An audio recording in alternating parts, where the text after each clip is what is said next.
jornada vespertina.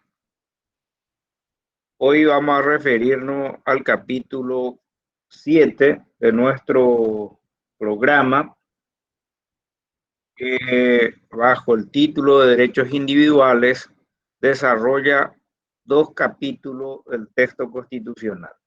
Es decir, el capítulo, en definitiva, un capítulo que se refiere a la libertad. El título es de la libertad, comienza con el artículo 9, en donde establece que se garantiza la libertad y la seguridad de todas las personas.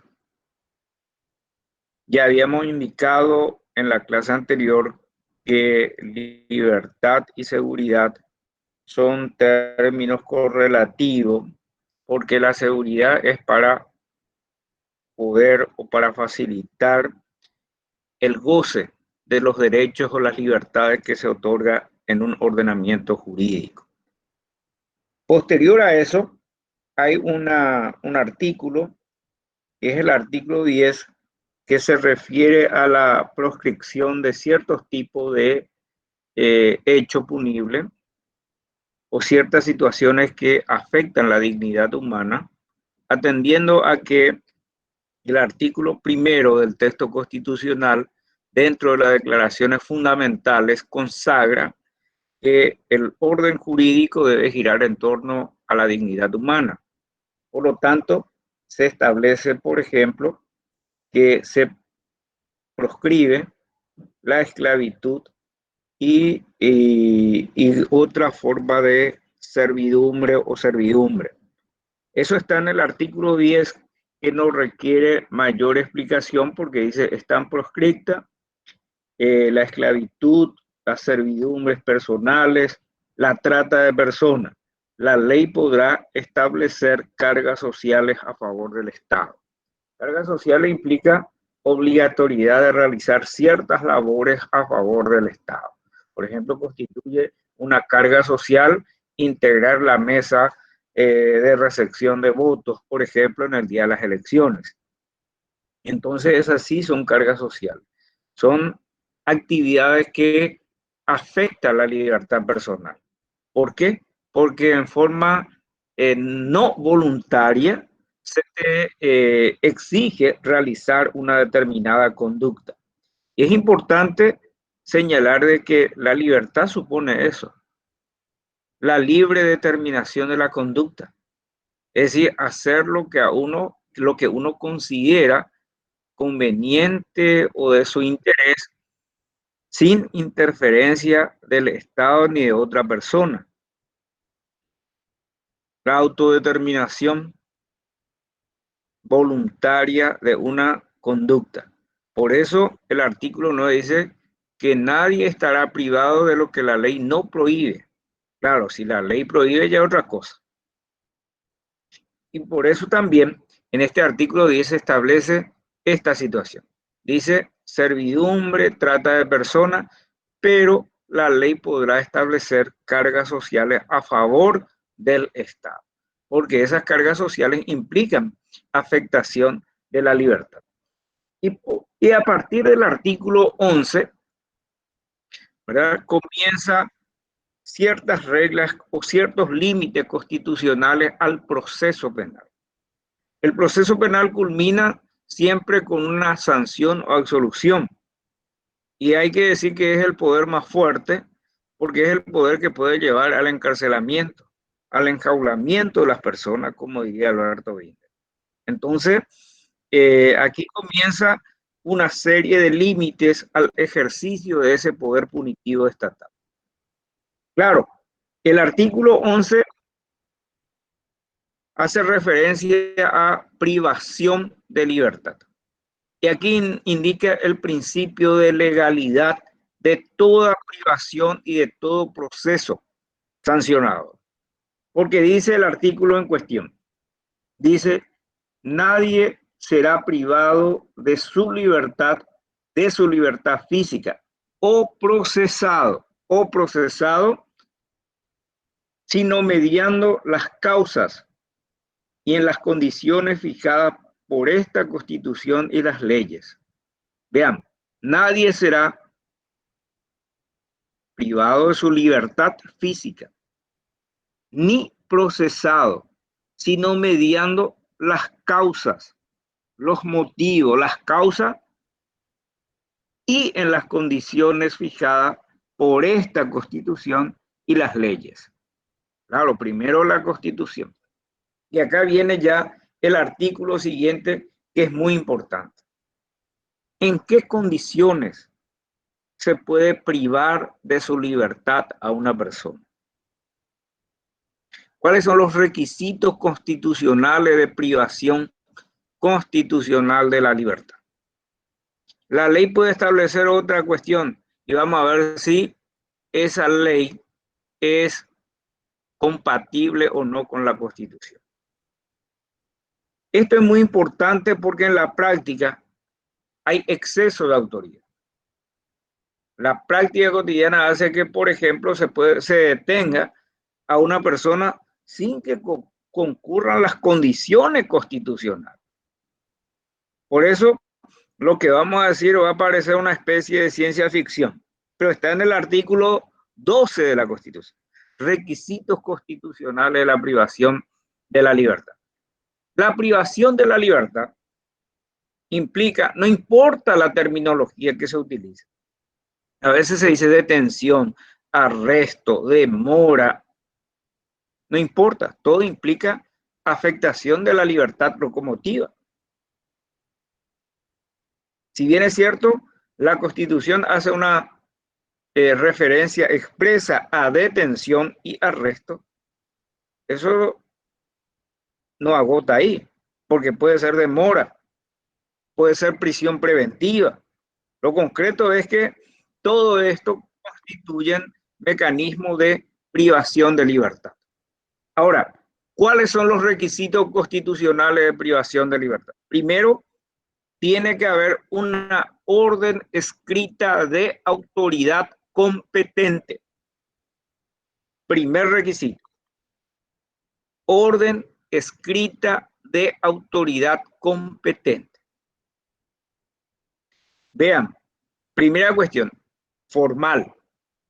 Orden escrita, no verbal. Orden escrita. ¿Por qué? Porque tiene que ser una orden fundada, explicada, justificada. Por eso, orden escrita, no verbal, no telefónica, ¿verdad? Que es verbal. Dictada por autoridad competente. Y ahí viene la pregunta, ¿quiénes son las autoridades competentes para detener?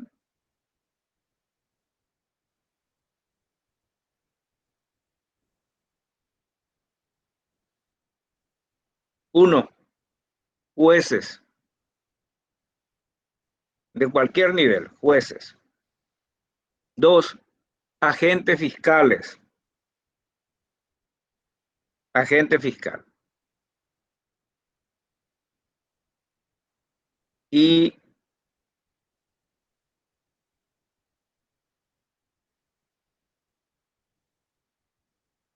en la práctica, y el artículo 239 habilita también a la policía, en ciertos casos, a dictar, o sea que diríamos, no a dictar detención, sino que a aprehender. Pero vamos a ver que hay una redacción confusa del 239 del Código Procesal Penal. Pero yo me quedo con esto. Uno, jueces, fiscales. Tercero, presidente de la República. ¿En qué caso? Durante la vigencia del estado de excepción. Claro, también el presidente de la República tiene que justificar, tiene que emitir un decreto justificando el por qué detiene a esa persona. Tiene que ser persona indiciada de participar en los hechos que motiva el estado de excepción. Artículo 288 de la Constitución. Ahora, Primer requisito constitucional para privarle de su libertad a una persona dentro del orden jurídico paraguayo es orden escrita de autoridad competente. ¿Quiénes son las autoridades competentes? Jueces, agentes fiscales y presidente de la República durante la vigencia del estado de excepción. Segundo requisito. Cualquier persona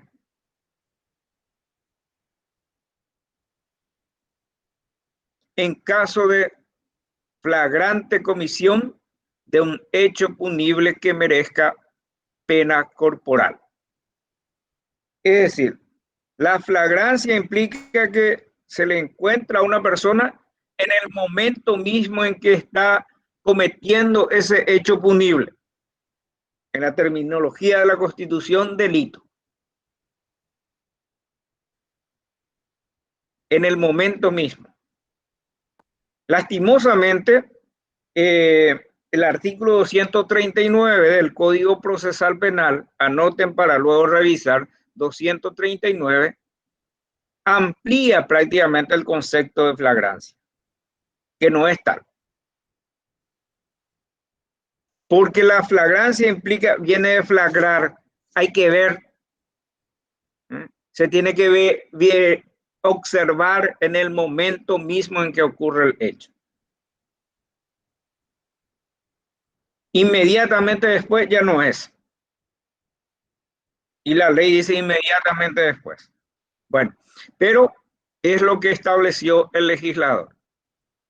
Vuelvo entonces. ¿Cuáles son las dos condiciones constitucionales para que uno sea objeto de privación de libertad? Orden escrita de autoridad competente y cualquier persona en caso de flagrante comisión de un hecho punible que merezca pena corporal. En ese caso, si hay flagrancia, la policía puede detener, pero también lo puede hacer cualquiera de ustedes. Bien, y a veces la policía detiene en prosecución de la investigación. Dice y detiene a una persona. Eso es inconstitucional. O por ejemplo, recibe una denuncia y 5 o 6 horas después se va y detiene a una persona. ¿Sí o no? Ocurre eso en la práctica. Eso no es constitucional. Y ustedes me van a... Pero ¿cómo van a luchar contra la delincuencia? Simple. Pidan orden al agente fiscal de turno. Si ya recibe una denuncia, entonces si hay aporte, se indica a una persona, ya requiere orden escrita que le puede enviar por cualquier vía. Orden escrita de autoridad competente. El problema es que en la práctica nuestras autoridades de seguridad o de investigación están acostumbrados al exceso, a la arbitrariedad. Entonces estos límites constitucionales no se incorporan a la cultura, a la práctica, pero lo dice la Constitución. ¿Y qué hace el abogado si, por ejemplo, una persona que es objeto de privación ilegal de su libertad viene y consulta al profesional abogado? Y para eso está una garantía que se llama habeas corpus. Traiga el cuerpo, habeas corpus, del detenido para que el juez verifique si su detención es legal o ilegal. Si es ilegal, tiene que recuperar inmediatamente su libertad. Bueno, pero esto es importante. ¿Por qué? Porque ustedes se van a dar cuenta en la práctica, esto no se cumple. Y algunos alumnos dicen, pero esto no se cumple. Y le digo yo no enseño la práctica, yo enseño el derecho. Y el derecho siempre es el deber ser. Y se va por eso decíamos, el derecho constitucional formal, el derecho constitucional material, lo efectivo, lo que se realiza en la práctica. Y así también en la práctica a veces no coincide con la normatividad. Y este es un claro ejemplo. Bueno, ahora, otro tema importante a esto. Todo detenido tiene determinados derechos a partir de su detención.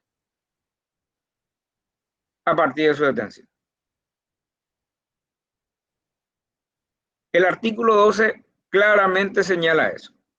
Primero, que se le informe en el momento, del hecho, de la detención, sobre los motivos y de su derecho también.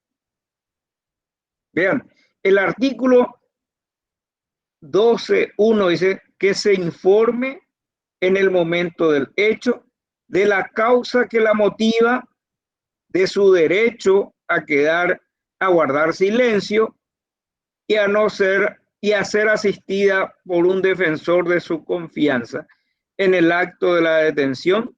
La autoridad está obligada a exhibir la orden que la dispuso.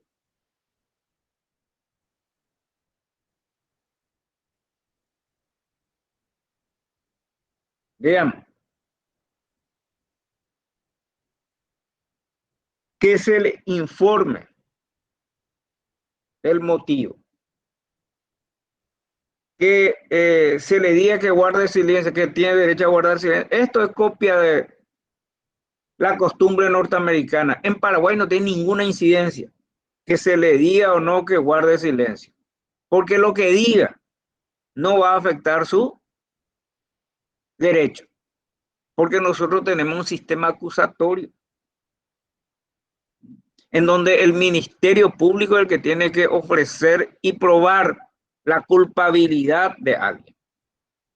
Pero bueno, está en la Constitución, redundancia, una expresión superflua desde el punto de vista procesal penal. Porque después vamos a ver que el procesado puede decir todo lo que quiera, tiene derecho a mentir, no tiene la obligación de colaborar con la justicia. Pero bueno, lo importante acá es que se le tiene que informar de la causa de la detención. Y otra cuestión es, se le tiene que exhibir la orden, salvo flagrancia, por supuesto. Segundo, que la detención sea inmediatamente comunicada a sus familiares o personas que el propio detenido indique.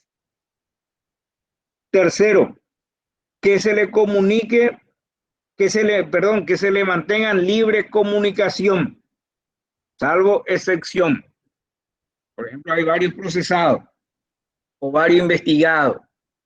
Allanamiento acá, allanamiento como se hizo hace poco. 12 allanamientos, hoy salió en el diario. 13 detenidos. Entonces sí, por una cuestión de investigación se puede mantener en incomunicación. 4, que disponga un intérprete si fuere necesario, un extranjero, porque tienen que entender qué es lo que pasa. Se le tiene que explicar en su idioma el por qué, por ejemplo, se le está deteniendo. Se le tiene que poner a conocimiento en el lenguaje que entiende. Y esto es importante. El quinto, artículo 12.5, que sea puesta en un plazo no mayor de 24 horas a disposición del magistrado judicial competente para que éste disponga cuánto corresponda en derecho, para que levante la detención o que convierta la detención en prisión. ¿Se dan cuenta? ¿Qué pasa si no se cumple? se le detiene y no se le comunica y no se le pone a disposición del juez dentro del plazo indicado y ya se volvió inconstitucional la detención por exceso temporal. Sobrepasó el límite permitido de detención sin conocimiento del juez. Lo dice la Constitución. ¿Por qué? Porque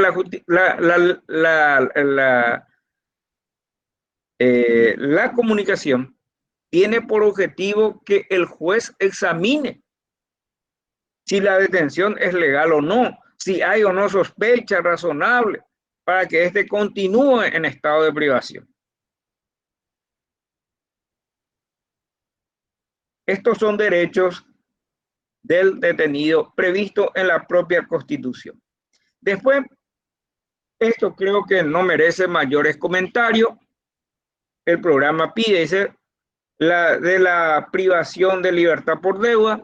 La Constitución prohíbe privarle a uno de su libertad por una cuestión de deuda, salvo, por ejemplo, deuda en concepto de fianza, deuda en concepto de prestación alimentaria, que la propia Constitución dice, por ejemplo, dice, salvo mandato de autoridad judicial competente dictado por incumplimiento de deberes alimentarios o como sustitución de multa o fianzas judiciales. Esas son las excepciones. Pero no hay privación de libertad por multa. Así que pueden, privación de libertad por deuda. Así que pueden endeudarse y entonces la preocupación va a pasar al ámbito del acreedor y no del deudor. Bueno, entonces, y el artículo 14 establece la irretroactividad de las normas jurídicas, salvo aquella norma que es favorable al reo o al condenado. ¿Por qué le parece eso? Porque si posterior a la sanción, a la condena, existe una norma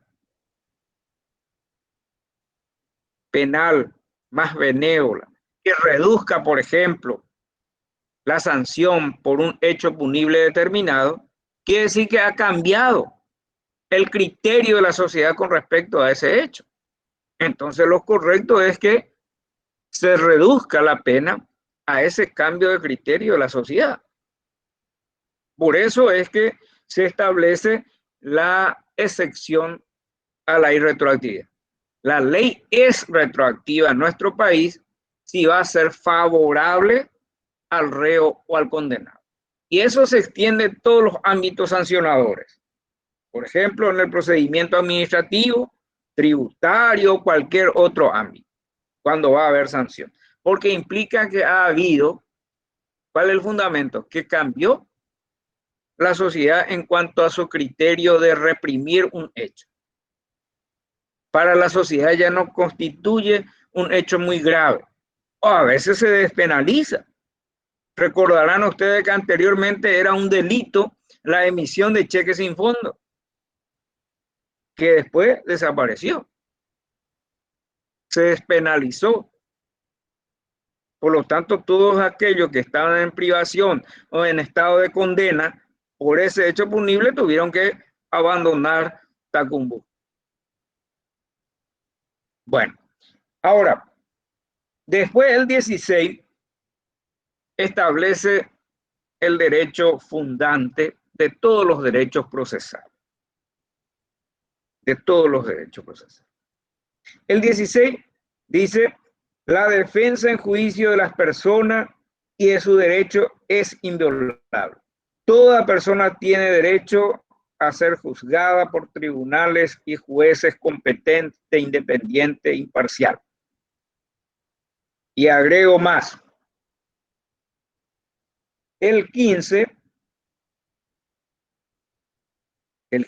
perdón, antes, porque yo hablé de irretroactividad, que está en el 14, y el 15 establece la prohibición de hacer justicia por mano propia.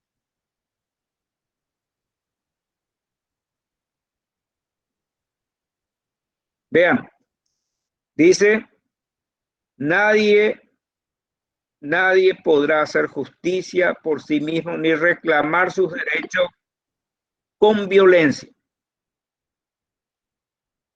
Claro, porque si no va a ser el imperio de la fuerza.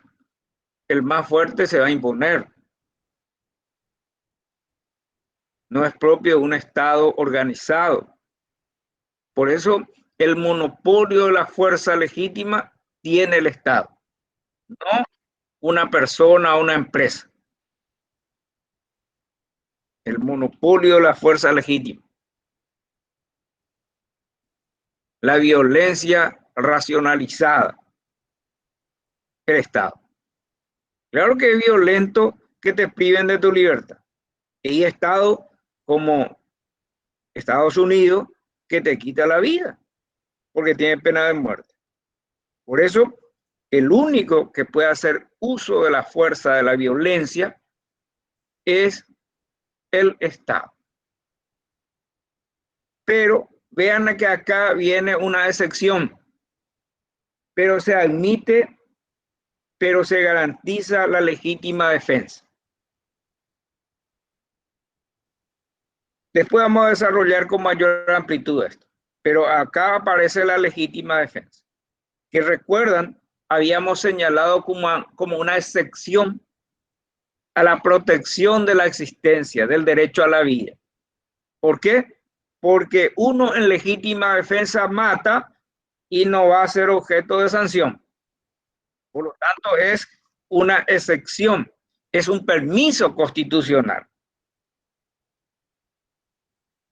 Y esto, por ejemplo, no se admitiría si el artículo 4 dijera, estableciera, se garantiza el derecho a la vida desde la concepción.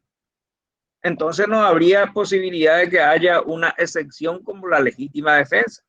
Por eso le preguntaba en la clase anterior la importancia, la trascendencia de esa expresión en general. Artículo 4. ¿Recuerdan? Ahora, vean, dice se garantiza la legítima defensa. Pero ¿qué es la legítima defensa? Y vamos a volver a eso. El artículo, anoten ya, porque le va a ser útil. El artículo 19 del Código Penal caracteriza en qué caso concurre la legítima defensa. ¿Cuáles son los elementos que deben concurrir para que exista legítima defensa? No es suficiente decir, yo le maté en legítima defensa. Hay una serie de requisitos que establece el Código Penal para que se pueda configurar esta causa de justificación que es la legítima defensa. Causa de justificación. Ustedes están estudiando penal, después de esta clase luego tienen penal, ¿verdad? Y ustedes ahí analizan la estructura del hecho punible, la estructura del análisis del hecho punible, ¿verdad? Y dicen tipicidad, ¿verdad? Objetiva, subjetiva. La tipicidad primero es la descripción de la conducta, desde el punto de vista objetivo, lo que se puede ver, lo que está en la realidad. Y después la subjetiva, lo que está en la mente humana. Y después, ¿qué pasa? Una vez que supera esa etapa, esa estructura, ¿pasa a qué? Se preguntan si la conducta es, además de típica, es antijurídica. Y no será antijurídica si es que existe una causa de justificación, un permiso. Un permiso. Y la legítima defensa, igual que el estado de necesidad justificante, como excepción que habíamos señalado en la clase anterior, constituyen causa de justificación. Por eso va a decir también el artículo 19 del Código, no obra tal cosa el que cometiere tal cosa en estas condiciones. Podemos, bueno, pero después vamos a ampliar esto. Yo solamente estoy partiendo de la disposición constitucional para después ampliar. El artículo 16 establece dos derechos. Un derecho, una garantía. Un derecho, una garantía. Primero, el derecho a la defensa. Y en segundo lugar, la garantía que tiene todo procesado de ser juzgado por un juez independiente e imparcial. Así es. Todo tiene derecho a ser juzgado por tribunales y jueces competentes, independientes, imparciales. Vean que yo dije una expresión acá que le voy a preguntar. Dije, acá en el artículo 16 se consagra un derecho, el derecho a la defensa, y una garantía del proceso. Acá, derecho y garantía difieren. Por más que en la literatura constitucional se suele utilizar en forma indistinta como si fueran expresiones sinónimas, idénticas. No, señores. Derecho es una cosa y garantía es otra cosa.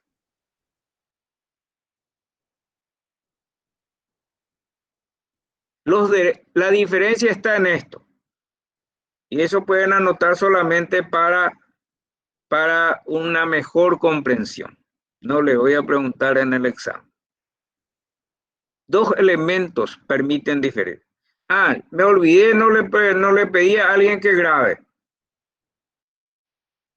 ¿Quién va a grabar? Tendría que grabar algo. No está nuestra operadora. Parece que no está. Bueno, entonces, primera cuestión. Los derechos no son idénticos a las garantías por dos motivos. Uno, destinatario. Los derechos se destinan a los ciudadanos, a las personas, y las garantías al Estado. El Estado es el garante. En segundo lugar, segundo elemento de distinción, los derechos son disponibles. Si yo quiero hacer, hago. Si no quiero hacer, no hago. Yo, destinatario, beneficiario del derecho. Sin embargo, las garantías no son disponibles. ¿Qué quiere decir eso? Que el Estado no puede prescindir de esa situación. Y bien, la diferencia surge con mayor claridad desde el punto de vista normativo si ustedes leen el artículo 131 de la Constitución. Lean un poco el artículo 131. Artículo 131, si alguien puede leer. 131. Yo puedo leer, doctor, De las garantías. Sí. Para ser efectivos los derechos consagrados en esta Constitución, se establecen las garantías contenidas en este capítulo, las cuales serán reglamentadas por ley. Vean, para ser efectivos los derechos, se establecen las garantías, ¿verdad? Son instrumentos que se dirigen ¿a quién? Al Estado, porque el Estado es el que tiene que proteger. El Estado es el que tiene que proteger. Por eso, vean que nuestra Constitución distingue perfectamente derechos y garantías. Derechos y garantías. Y así también en el proceso penal, algunos límites al ejercicio del poder punitivo estatal, algunos límites son derechos porque son disponibles y otros son garantías porque se dirigen al Estado y el Estado no puede prescindir de eso. Vean, por ejemplo, el texto constitucional en el artículo 18 me dice, usted no puede ser obligado a declarar contra su interés, no puede autoincriminarse, pero si usted quiere, ¿verdad? ¿Mm? Usted puede elegir al abogado de su preferencia, abogado de su preferencia, puede elegir, ¿verdad? Usted puede elegir al abogado de su preferencia, no lo hace, es su derecho.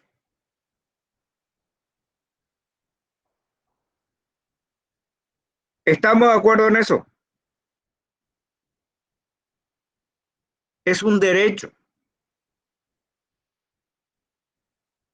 que tiene, un derecho que tiene el ciudadano.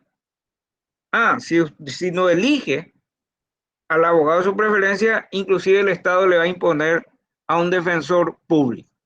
Después vamos a ver por qué. ¿Mm?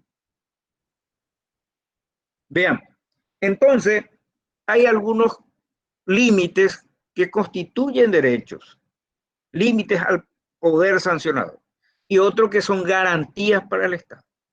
Vean, el Estado, por ejemplo, la presunción de inocencia, que vamos a ver enseguida, la presunción de inocencia, ¿es un derecho o una garantía? Escucho oferta. ¿Qué dicen? Creo yo que es un derecho, doctor.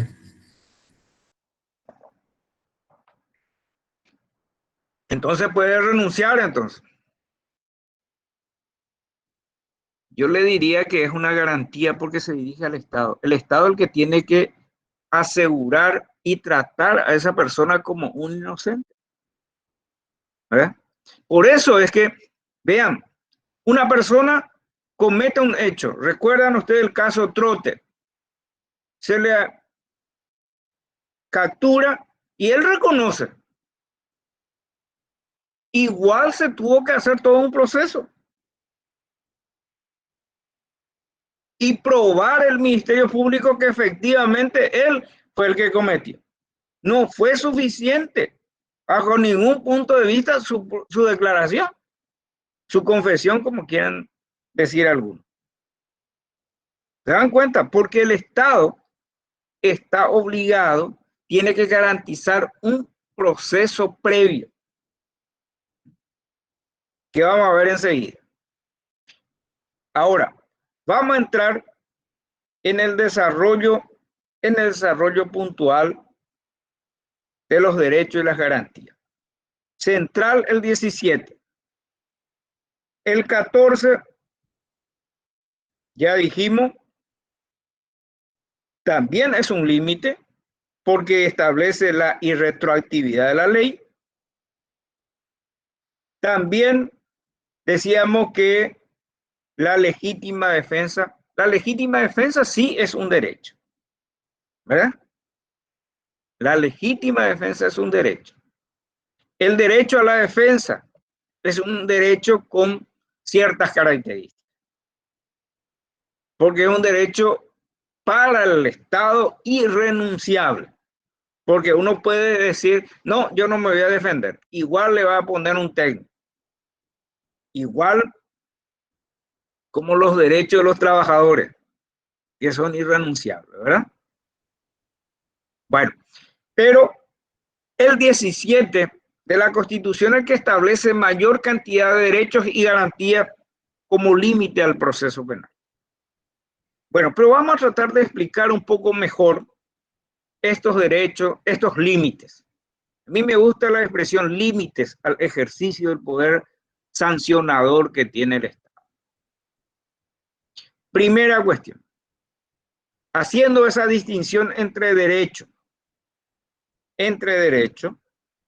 y garantías, vamos a hacer primero una enumeración de acuerdo al orden.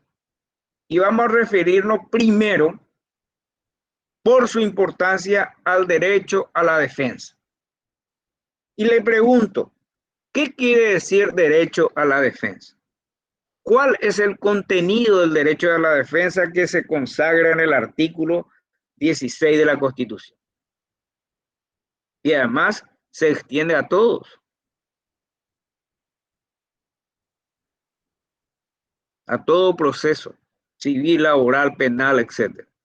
Pero fundamentalmente en el ámbito penal. ¿Qué significa derecho a la defensa? Vean que es una cláusula abierta. ¿Cuál es el contenido entonces de ese derecho a la defensa? El alumno que no asiste a clase, que no sigue, me dice, y el derecho que uno tiene a defenderse. ¿Pero qué quiere decir que esa persona tiene derecho a defenderse?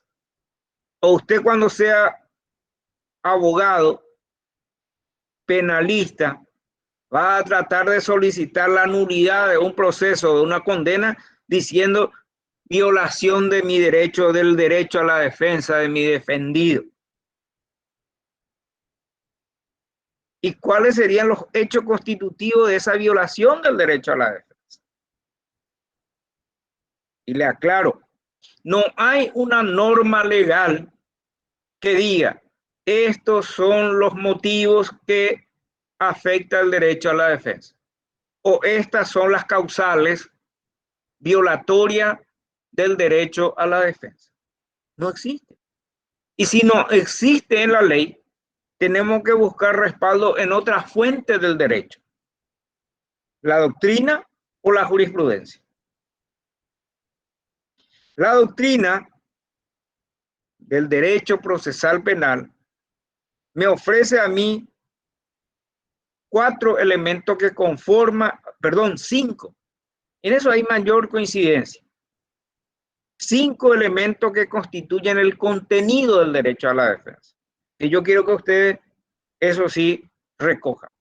Claro, en la jurisprudencia de la Corte Interamericana dice, la defensa efectiva comprende y establece 20 situaciones. Y no hay necesidad de llegar a eso. ¿Por qué? Porque los derechos defensivos efectivos que considera la jurisprudencia también se incorpora en la Constitución, pero como un derecho independiente. Por ejemplo, en la jurisprudencia de la Corte Interamericana, que es muy importante para nosotros porque nosotros somos parte de la Convención Americana y la Convención integra el rango de supralegalidad, es decir, está por encima del Código Procesal Penal inclusive. Pero vamos a demostrar después que hay derechos que la jurisprudencia de la Corte considera parte del derecho a la defensa, que nuestra Constitución lo establece como una especie de derecho autónomo. Por ejemplo, el derecho a la asistencia técnica, ¿verdad? Por lo tanto, ¿qué se entiende o cuál es el contenido del derecho a la defensa conforme con la doctrina procesal penal?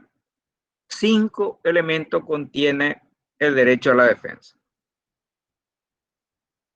Y yo digo, y ustedes van a leer en el texto nuestro, y van a ver que coincide.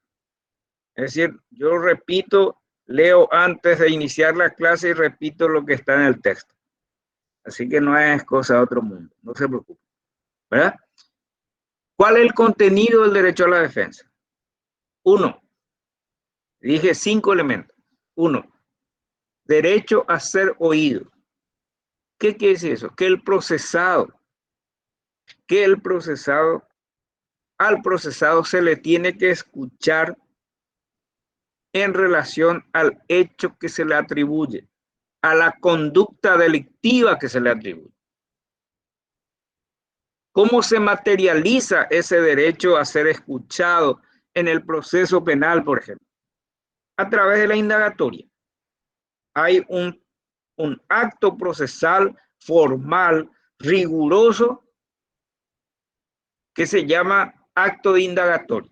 Es más, si no se le da oportunidad al procesado para la indagatoria, entonces no se le puede acusar.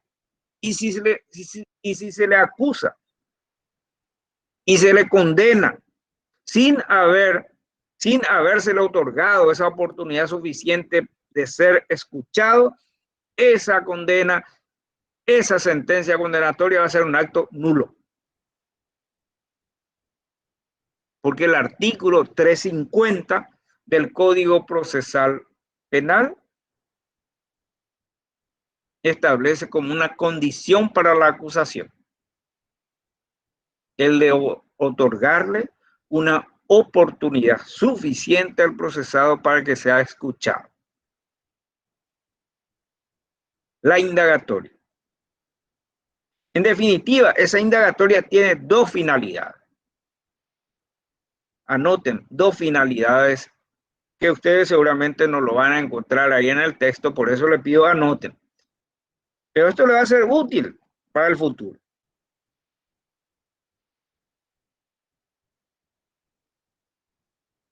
¿Para qué esa indagatoria? ¿Escucharon alguna vez la declaración indagatoria?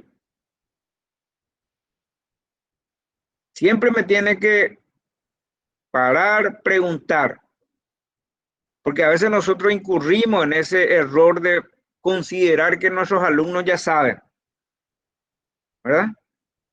Porque nosotros ya hace muchísimo tiempo estamos en el tema, entonces ya partimos de una realidad que no se compadece como tal. Por ejemplo, en el proceso civil, recuerdo a alguien dice, el cargo tal cosa, y uno no sabe qué es el cargo si no está en el ámbito tribunalicio. El cargo es el sello, donde se consigna la fecha de presentación, la hora de presentación del escrito. Pero hay que explicar. Por eso yo le pido, el acto de indagatoria es cuando se convoca en el proceso penal al procesado para que, con dos finalidades. Primero, para hacerle saber cuál es el hecho o la inconducta que se le atribuye y hacerle saber cuáles son los elementos que se ha colectado en su contra. Esa es la primera finalidad. Poner a conocimiento del procesado el hecho, no la calificación jurídica, el hecho que se le atribuye y poner a su consideración todas las evidencias existentes. Y en segundo lugar, para que se pronuncie, para que exprese lo que considere conveniente en relación a ese hecho que se le atribuye.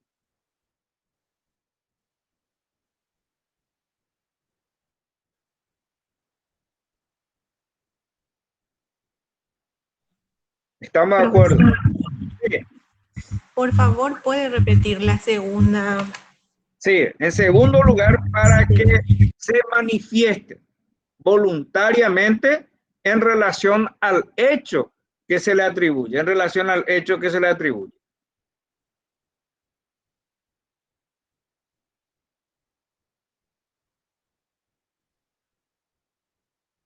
Se le dice, señor, según los elementos colectados, usted está procesado por haber incurrido en esto. El día tal, en fecha tal, en hora tal, usted fue, agarró su arma, apuntó, esperó, apuntó, le disparó a fulano, a consecuencia de eso, el camino al hospital falleció. Se le hace saber el hecho por el cual se le está investigando penalmente. Y él seguramente va a callarse o va a decir, no, la verdad que o lo que ocurrió tal cosa fue un accidente o yo me equivoqué, o, es decir, para que se manifieste. Pero el primero es para que se le ponga a conocimiento el hecho, porque a partir del conocimiento del hecho va a defenderse. ¿Cómo va a defenderse uno de lo que no sabe? ¿verdad? Ustedes, por ejemplo, pueden, sin que yo conozca, pueden decir en contra mía algo, ¿verdad? ¿Y cómo me voy a defender? Si yo no sé, ¿verdad? Entonces, el primer contenido del derecho a la defensa es el derecho que tengo de ser oído, que en el proceso penal se materializa por vía del acto de la indagatoria. Segundo, el derecho a participar en los actos del procedimiento. Yo tengo que ser partícipe. Se va a hacer un acto que va a, por ejemplo, un acto de investigación, no necesariamente, pero un acto probatorio. Se va a realizar cámara Gesell, ¿verdad? Yo tengo que participar.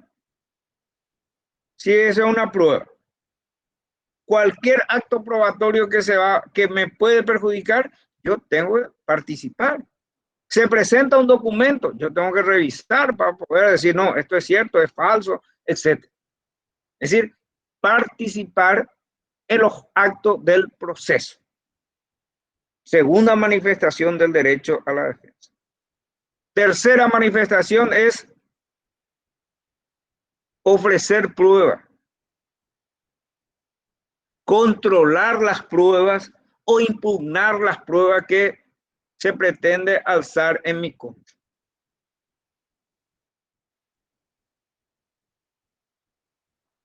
Vean. Yo tengo, claro, fundamentalmente el procesado no tiene nada que probar, no tiene por qué probar nada. No va a producir pruebas. Generalmente no. ¿Por qué le digo esto? ¿Por qué no tiene que probar nada? ¿Quién me puede decir por qué no se tiene que preocupar en probar absolutamente nada? Por la presunción de inocencia. Claro, porque el propio ordenamiento jurídico, ¿sí? Sí, y porque el que tiene que demostrar que este señor cometió el hecho punible es el acusador, el Ministerio Público. ¿Sí o no? Vean, por eso es lo que estamos señalando.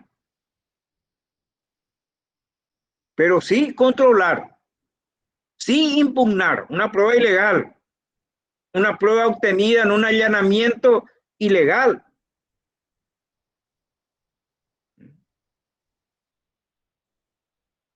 Entonces, tercera manifestación del derecho a la defensa.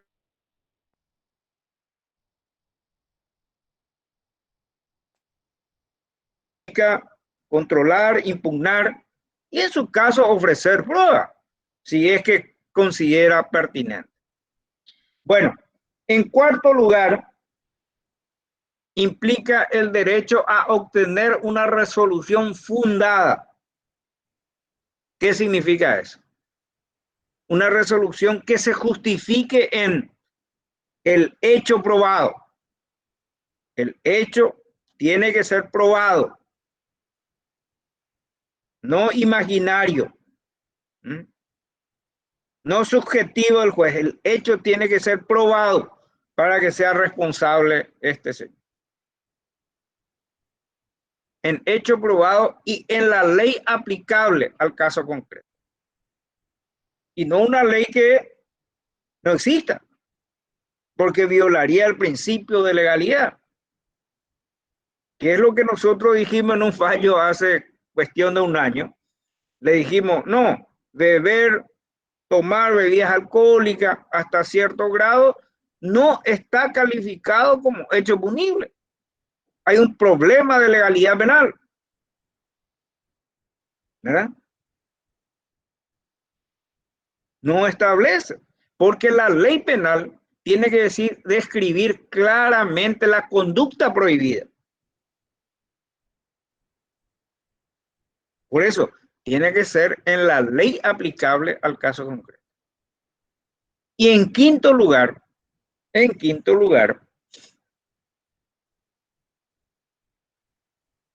derecho a impugnar la resolución. Derecho a impugnar la resolución. ¿Estamos de acuerdo? ¿Qué significa eso? El derecho al recurso. El derecho a impugnar para que otro órgano superior revise la sentencia dictada en materia penal. En materia penal.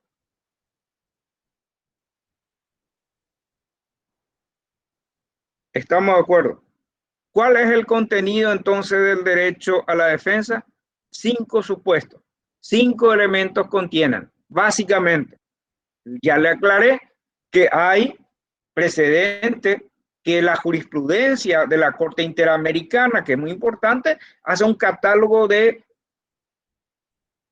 20 situaciones como situaciones que configuran la efectividad del derecho a la defensa en el proceso penal. Y hay autores, por ejemplo, el correntino, el maestro Nelson Pessoa, para él casi todo lo es derecho a la defensa. Porque en definitiva, el derecho a la defensa es derecho fundante en el proceso penal. Vean, decíamos en la clase anterior, el derecho fundante es el derecho a la vida. Sin vida no hay derecho. Y sin derecho a la defensa, todo lo demás derecho dentro del proceso, todas las garantías no tienen relevancia. Por eso es importante, este es el derecho fundante. Si yo no participo, si yo no puedo impugnar, ofrecer prueba, si a mí no me escuchan, ¿qué sentido tiene lo demás derecho? Bueno, por una cuestión de orden, sigo en derecho. Pasamos entonces, derecho a la defensa. Por lo tanto, si ustedes dicen, se violó el derecho a la defensa, por eso pido la nulidad, tiene que tratar de fundar en cualquiera de estos supuestos que nosotros. Es decir, se afectó mi derecho a ser oído, se afectó mi participación en el proceso, se afectó mi derecho a controlar e impugnar las pruebas, o porque la sentencia no está debidamente fundada, no se acreditó mi participación en el hecho punible, etc. Bueno, derecho a la defensa, contenido del derecho a la defensa. Segunda cuestión, por una cuestión de orden en la Constitución. En nuestro texto nosotros también partimos de la explicación del derecho a la defensa, pero podríamos seguir simplemente el contenido del texto porque entonces le va a facilitar después la lectura si les parece. Eso ya depende de ustedes. Entonces, señalo lo siguiente. Vamos a ver un poco.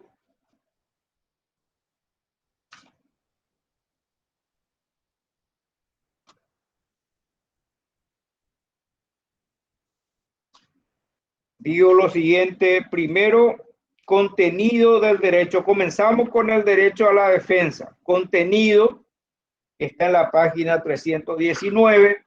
Después, derecho al juez competente e independiente. ¿Por qué? Porque está también en el artículo 16. Entonces tratamos de darle un cierto orden a nuestra explicación. Vean, el 16 está, o sea, la defensa está en el 16. Y en el mismo también está lo que yo señalo como derecho al juez competente e independiente e imparcial. Lo dice el artículo 16. Dice, toda persona tiene derecho a ser juzgada por tribunales y jueces competentes, independientes e imparciales. ¿Qué significa que yo tengo derecho a ser juzgado por jueces competentes?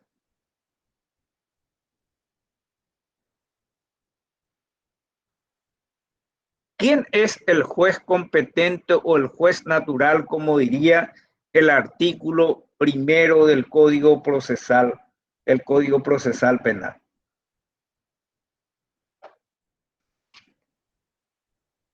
Artículo primero, para ver si ayudamos, ¿verdad? El artículo primero, perdón, el artículo 2, juez natural, Código Procesal Penal, ley número 1286. ¿Puedo leerlo? Sí, le agradezco.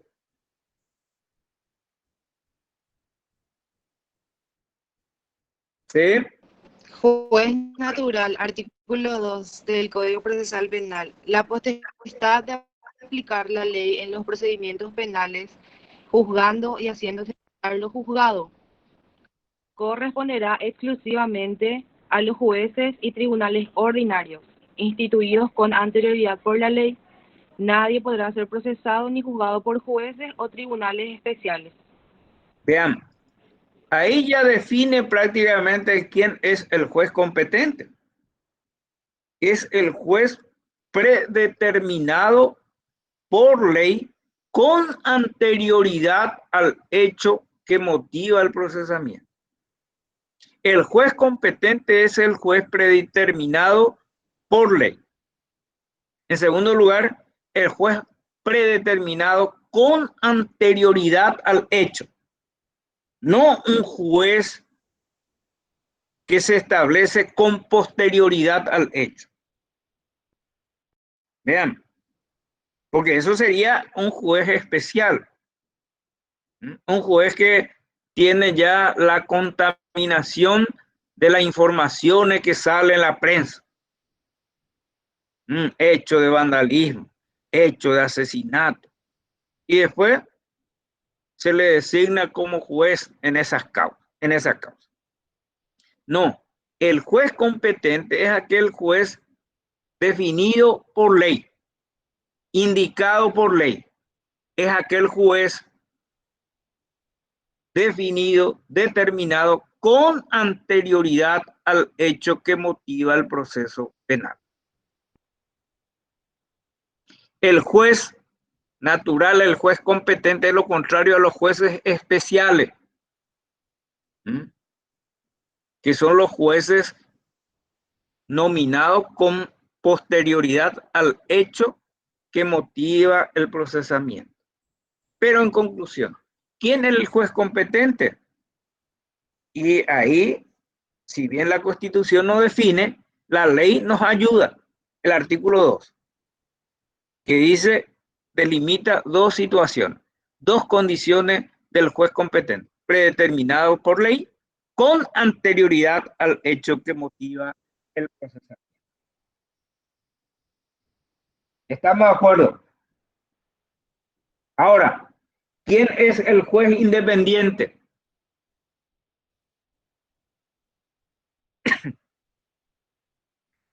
Aquel juez que no está influenciado por o no va a tomar decisiones por factores externos.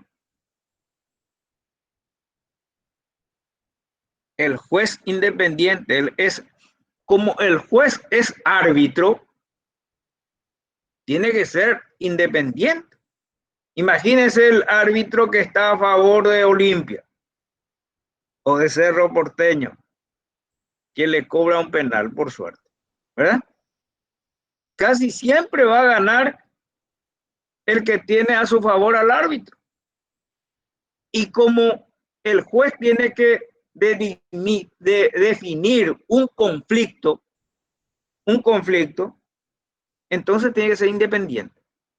Es un juez que no tenga la influencia de factores externos, condicionados solamente por ley.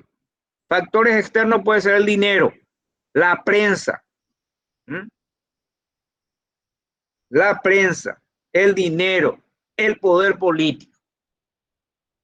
Entonces, el juez independiente es aquel que, por ejemplo, es aquel que no tenga la presión o la influencia de factores externos, factores que no sea del ordenamiento jurídico, factores externos. ¿Qué puedo hacer si yo sospecho que mi juez, porque es muy católico o porque es feminista o lo que sea, puede recibir una influencia. Y para eso está la recusación. Recusar al juez, pedirle que se aparte, porque no va a tener esa independencia. O cuando, y esa independencia se tiene que construir. Para que el juez sea independiente, tiene que haber factores organizativos.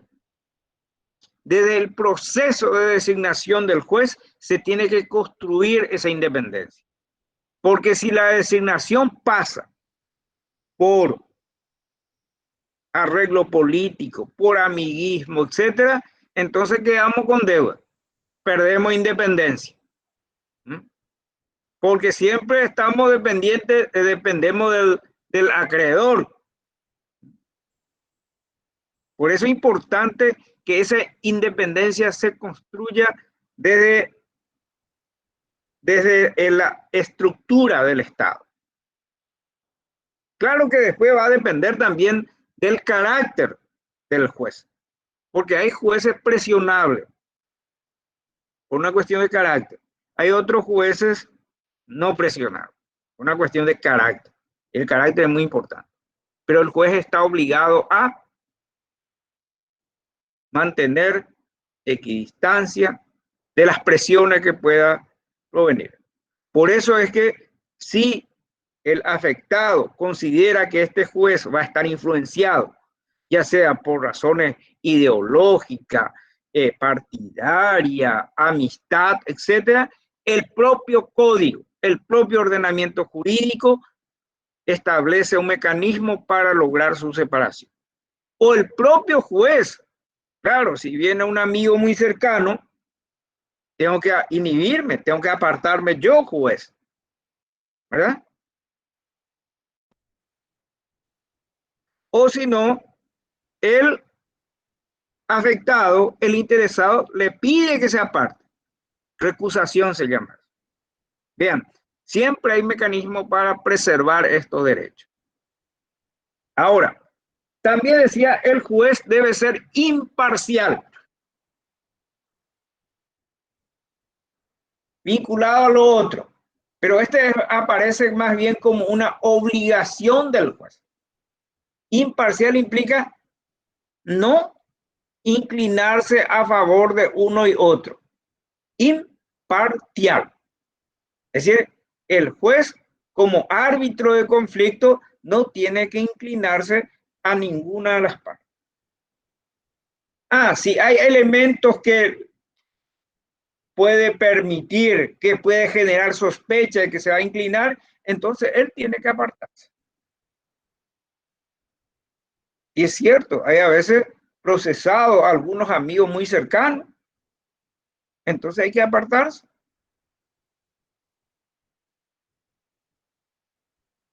¿Verdad? Es decir, la imparcialidad es una obligación del juez.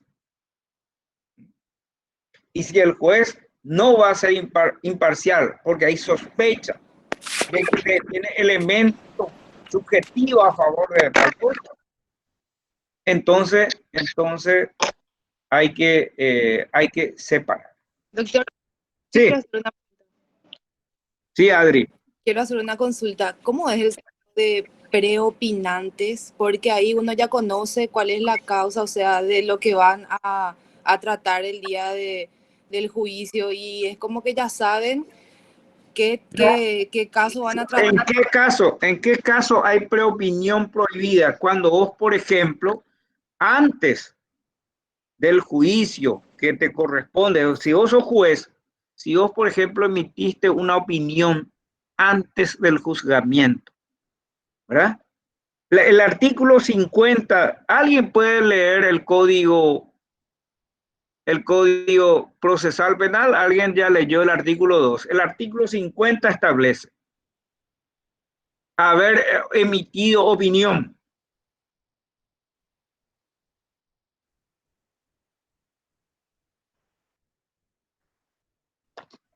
.6 más o menos. 10.10. Sí, Haber emitido opinión o consejo sobre el procedimiento que conste por escrito o por cualquier medio de registro.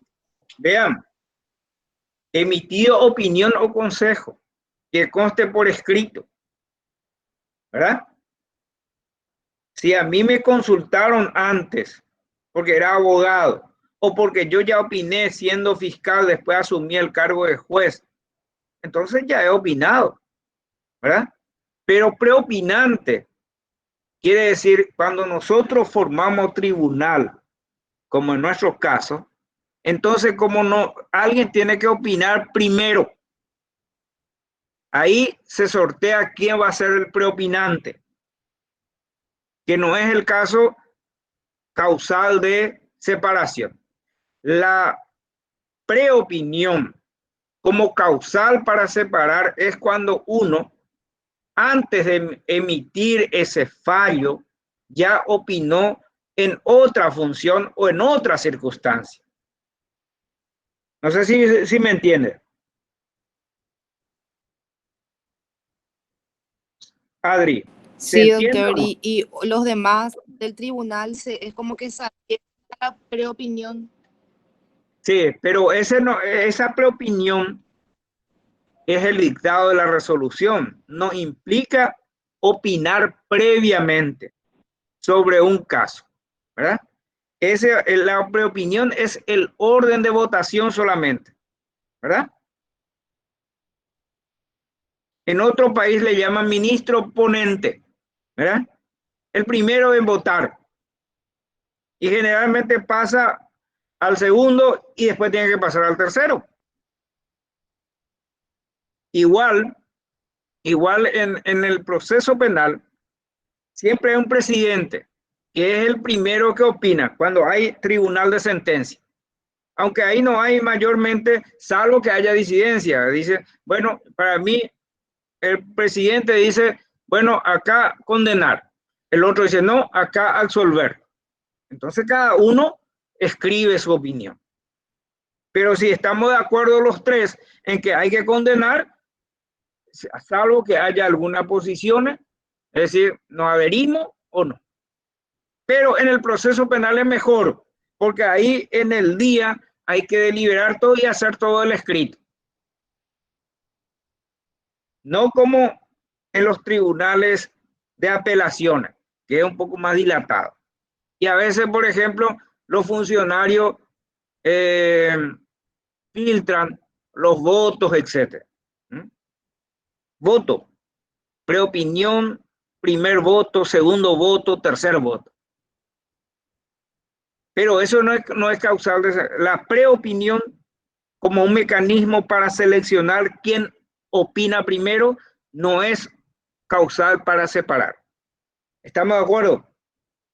La causal para separar porque afecta la imparcialidad es porque ya opinó anteriormente antes de dictar este fallo.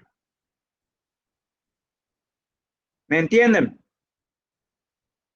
Sí, Muy bien. doctor. Bueno, entonces, el tercer derecho. Vamos a avanzar un poco más, porque si no hablamos mucho y no avanzamos. El tercer derecho que vamos a ver, aunque eso es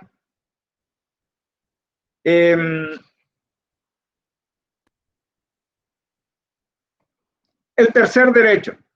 Bueno, vamos a ver el orden de nuestro artículo 17. Artículo 17. De los derechos procesales. Ya pasamos, nos faltaría el de la legítima defensa que no está en el 17, ¿verdad? Vamos a terminar, aunque sea esto que no sean del 17, porque el del 17 hay derechos y garantías. Bueno, legítima defensa. Es un derecho. ¿Por qué? Porque yo puedo defenderme o no ante una agresión ilegítima que pone en peligro mi vida o la de tercera persona. La legítima defensa está ya dije, en el artículo 19 del Código Penal. Por ahí, si alguien tiene el Código Penal a mano, mejor todavía. Bueno, pero yo también tengo aquí a mano. Código Penal. Bueno, artículo 19. Dice, legítima defensa. No obra antijurídicamente. Quiere decir que está permitido por el orden jurídico. No obra antijurídicamente quien realizara una conducta descrita en el tipo legal de un hecho punible. Quien realizara una conducta prohibida. Vean, que se configura como un hecho punible. Un homicidio, el que matara a otro. Vean, no obra antijurídicamente quien realizara una conducta descrita en el tipo legal de un hecho punible. Hecho punible quiere decir que es un hecho prohibido, una conducta prohibida. ¿Sí o no? Cuando ella fuere necesaria, cuando se comete el hecho punible, claro, comete un hecho punible, cuando ella fuera necesaria y racional para rechazar o desviar una agresión presente y antijurídica a un bien jurídico propio o ajeno. Vean. Primera cuestión. Hay ciertas condiciones que surgen acá. Primero, para que la legítima defensa se configure, tengo que soportar una agresión ilegítima.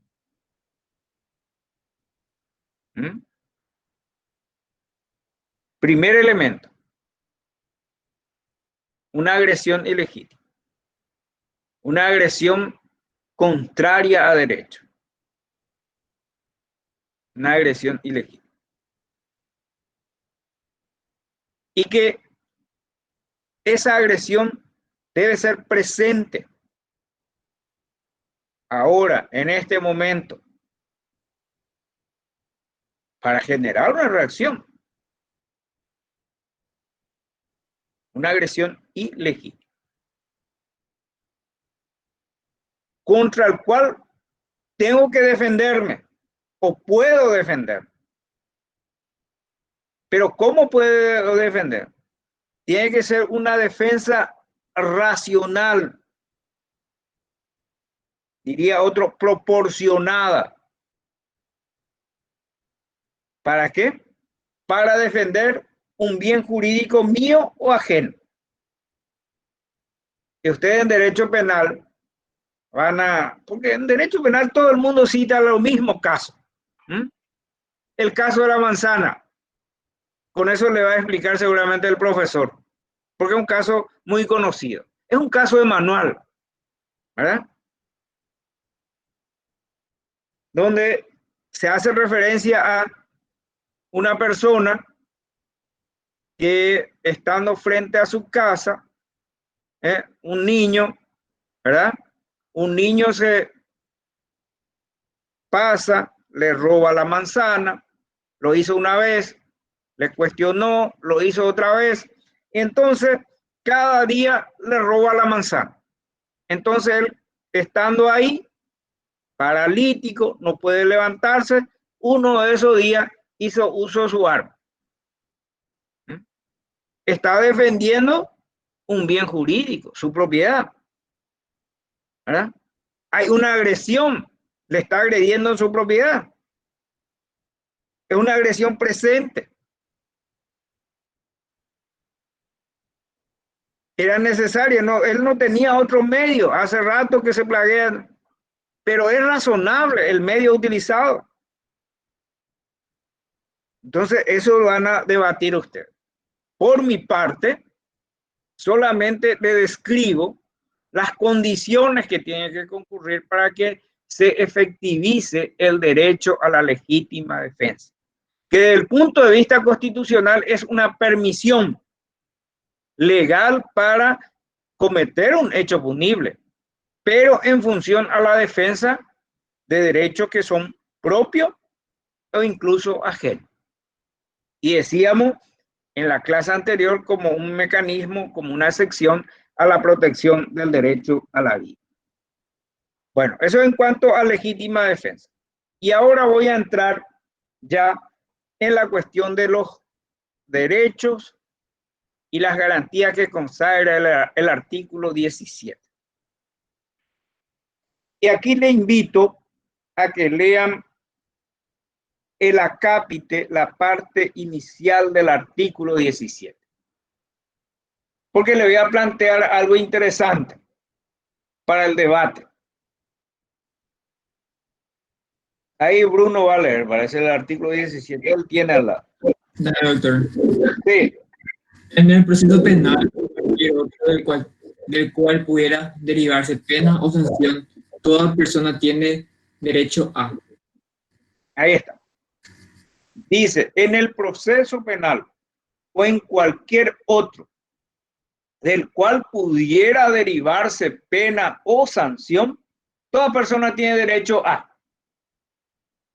Y esta es una discusión interesante porque a veces también hay una sanción en el ámbito administrativo.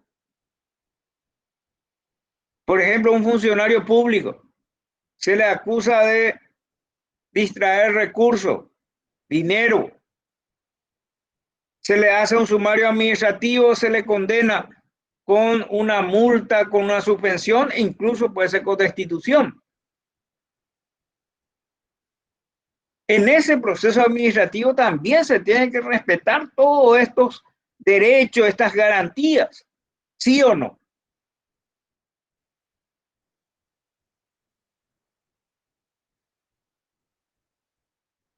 Pregunto. Y la interpretación es simple, ahí está en el texto. O yo me equivoco. En la práctica no es así. En la práctica no es así. Inclusive hay jueces, ministros de corte, etcétera, que interpreta que no. Pero yo le invito a que lea el artículo 17, el acápite. Dice, en el proceso penal o en cualquier otro del cual pudiera derivarse pena o sanción, toda persona tiene derecho a. Primero la garantía de la presunción de inocencia. Y voy a tratar de desarrollar conforme, independientemente de que sea garantía o derecho. Porque después ustedes la lectura lo van a entender. Primera cuestión. Un debate interesante en el ámbito procesal penal sancionador. Si son aplicables, por ejemplo, al ámbito sancionador. Le aclaro que para mí sí. Y hay precedente de la Corte inclusive que dice sí. Por ejemplo, le sancionan con destitución a un intendente y la Corte le anula. La Cámara de Diputados le destituye a un intendente. La Corte le anula y le dice no, porque usted no le dio derecho a la defensa.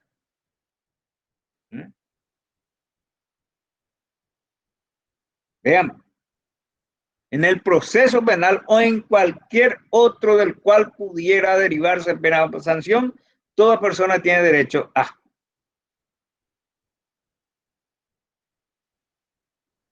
Vamos a analizar conforme a la presunción de inocencia. Una primera pregunta. Para mí es una garantía. Algunos dirán derecho, pero eso no es lo más importante. Lo importante es entender cuál es el contenido de la presunción de inocencia. Porque a veces pregunto al alumno, ¿y qué es? ¿Cuál es el significado, el contenido del derecho de la presunción de inocencia? Y me dice que hay que considerarle inocente hasta tanto sea declarado culpable como en una sentencia. Pero eso es muy amplio, le digo. ¿Y qué significa eso? Para que vean el contenido ¿Cuál es la trascendencia? ¿Qué implica que una persona goza de un estado de inocencia? Claro que podemos discutir cuál es el fundamento. Y alguien dirá, el fundamento del estado de inocencia es la bondad humana. ¿Mm? Hay que partir de que la persona tiene un estado de bondad natural.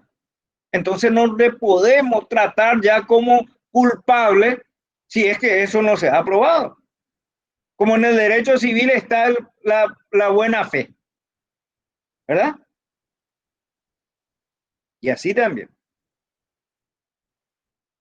Entonces, independientemente de eso, ¿cuál es el contenido jurídico del estado de inocencia? Primero, es una regla de trato. Segundo, es una regla de carga probatoria. Tercero, es una regla de valoración probatoria. Y en cuarto lugar, es una regla para tipificar hechos punibles.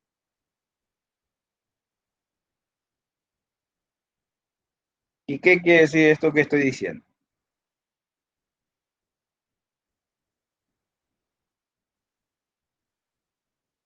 Primero, regla de trato. Si el Estado me reconoce como inocente, me tiene que tratar como tal. Por lo tanto, me tiene que mantener en libertad, salvo excepcionalmente se necesite mi presencia en estado de privación. En la práctica nosotros le tratamos como culpable. Primero, en la comisaría. Segundo, ya en Tacumbú, Hilton. ¿O no es así? Entonces, la propia prisión preventiva es una tensión entre el estado de inocencia y la privación de libertad. Por eso es que la Constitución, en el artículo 19, trata de alivianar un poco el impacto negativo de la prisión preventiva sobre el estado de presunción de inocencia. Pero repito, en primer lugar, es una regla de trato. Claro, ¿cómo ustedes me van a tratar como culpable y mantenerme ya encerrado en un calabozo si el Estado me reconoce como inocente? ¿Qué tipo de inocencia es lo que me reconoce? Si ante una denuncia ya me tira en un calabozo insalubre.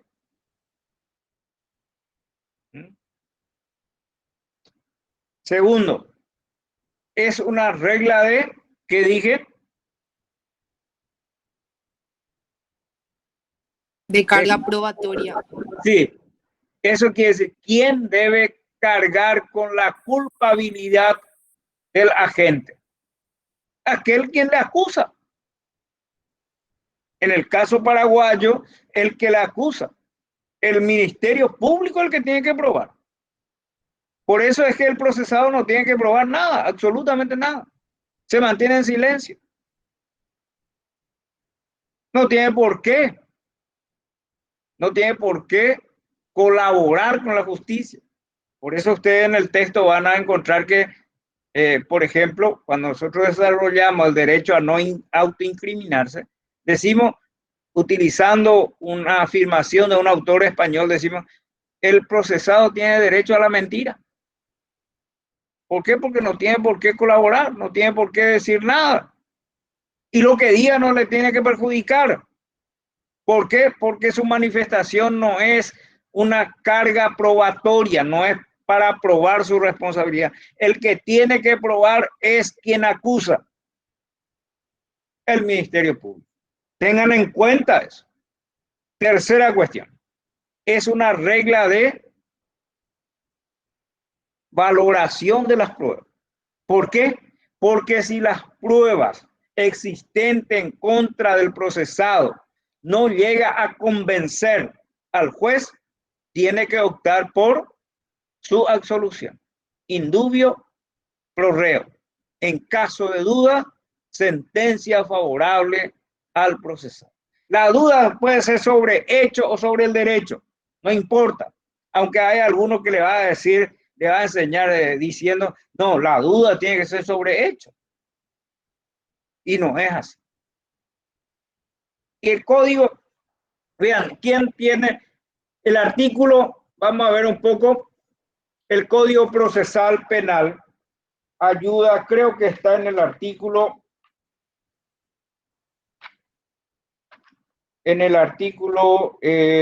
está el principio de inocencia. Artículo 4. La duda. 5. En caso de duda,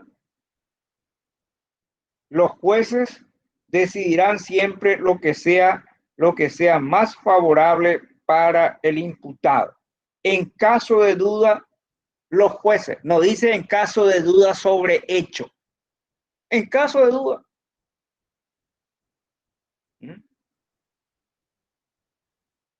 Vean, entonces es una regla de valoración. Si de la valoración probatoria no surge la certeza capaz de destruir la presunción o el estado de inocencia, absolver.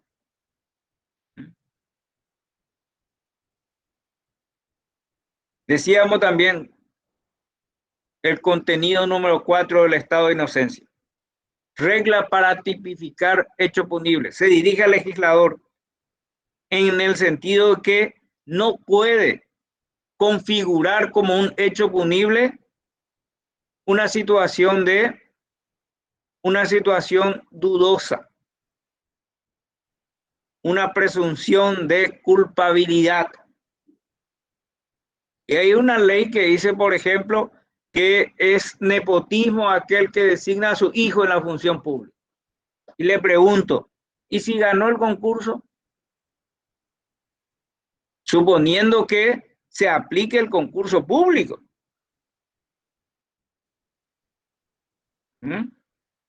Vean que esa es una ley que parte de una presunción de culpa, de que le dictó la resolución, ¿verdad?, para favorecer al hijo. Ese es un típico caso de tipificación de hecho punible por presunción de culpa, contrario a la presunción de inocencia. Pero eso es menos. Lo importante, y los tres son determinantes en el proceso penal. Bueno, y hasta ahí voy a desarrollar por hoy. Ahora, pregunta. Primero, información general para el lunes. El lunes generalmente en el horario de clase ustedes van a tener disponible en el aula virtual, ¿verdad? Creo que va a ser 10 preguntas, va a ser en opción múltiple, porque eso va a facilitar la corrección, es decir, ya no voy a corregir, ¿verdad? Porque ahora están 74, imagínense corregir 74 exámenes. Me va a llevar más tiempo de lo que ustedes piensan. Bueno, entonces, opción múltiple. Fácil. Entonces corrige todo. Entonces, dependiendo del tiempo que yo disponga, voy a hacer 10 preguntas. O si no, 20 preguntas. Depende de ustedes. Bueno, por ahora, primer parcial, 10 preguntas con opción múltiple. Entonces, ustedes ya van a encontrar. Por ahí le voy a pedir a la doctora Lorena si le quiere acompañar telemáticamente o lo que sea. Pero es posible que yo no aparezca, porque a mí no me gustan los exámenes. Y en las clases presenciales siempre trataba de no irme a las clases, a los exámenes, porque no me gusta la actividad de control. Porque si me gustaba eso hubiera sido agente policial, ¿verdad? Pero no me gusta. Entonces generalmente no asisto a las clases de examen. Entonces, 10 preguntas, opción múltiple. Así que lean bien, porque voy a tratar de El contenido temático ustedes ya saben. Ustedes manejen el texto nuestro, de eso va a salir el material de consulta de preguntas. Hasta la lección número 6, vinculado a vida ambiente. Vean que si se tomara en cuenta derechos procesales hubiera sido mejor. Pero primero hay que desarrollar los casos. Porque yo le voy a plantear, por ejemplo, que un agente fiscal ordena la detención verbalmente. Y le voy a preguntar si eso es constitucional o no, ¿verdad? O le pregunto que el presidente durante el estado de excepción ordena verbalmente que se le detenga a fulano de tal. ¿Es constitucional o no? Y así va a haber una cantidad de casos que va a ser interesante porque son problemas prácticos. ¿Hay alguna consulta hasta acá? Todo claro, doctor. También le sugeriría, pero eso ya vamos a coordinar en la semana de comenzar a las 14 horas el examen, así todos llegamos bien de los que trabajan y eso comenzar. Yo no tengo ningún problema. Si ustedes quieren más tarde, no hay problema. Si quieren después de la otra clase, ningún problema. Si total, yo le voy a alzar y le voy a decir examen de tal hora a tal hora, pero no se hagan problema. Si quieren rendir de 8 a 9 de la noche, no hay problema. O de 9 a 10, ¿qué problema puede haber? No, yo no le voy a generar ninguna dificultad. Primero porque estoy acostumbrado. Doy clase acá, después tengo que dar en Coronel Oviedo, en Santa Anía, etc. Entonces, ¿para qué voy a buscar conflicto? No, arreglo amistoso entre amigos. Sí, ¿qué es lo que yo quiero? Evaluar el conocimiento. No importa la hora. No importa el día. Eso es. Así que ustedes definan.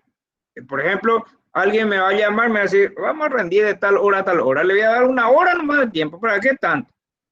Si son 10 preguntas. Quizás en 10 minutos, 20 minutos ya van a resolver todo. Así que definan ustedes el horario que quieren rendir. Yo le voy a alzar y ahí se va a indicar todo en forma tecnológicamente, tal hora, entrega. Y ya está. Y a veces van a tener problemas de no pudimos acceder porque no me abre, etcétera. Y para eso vamos a estar nosotros prendidos. Le voy a pedir, por ejemplo, a Karen, que es mi asistente, que esté controlando, o le voy a pedir a la doctora Segovia. ¿Le parece bien? Otra consulta gratuita, porque siempre va a haber problema. Y si ustedes no pueden entregar en el tiempo porque tuvieron problema de internet o lo que sea, no se hagan problema. No se hagan problema. Igual le vamos a recibir. Yo no le voy a crear un conflicto por esas cuestiones. Para mí, como dice, lo único que yo aprendí en el derecho romano es esta frase: minimis non cura lec. La ley no se ocupa de pequeñeces. No nos ocupemos de esa. El objetivo es evaluar conocimiento, no si es el horario, si tal cosa. No, si se entregó a tiempo. Eso no es relevante. Otra consulta.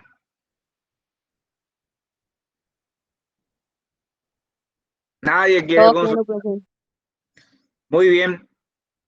Entonces, el lunes, en principio, a las 14 horas.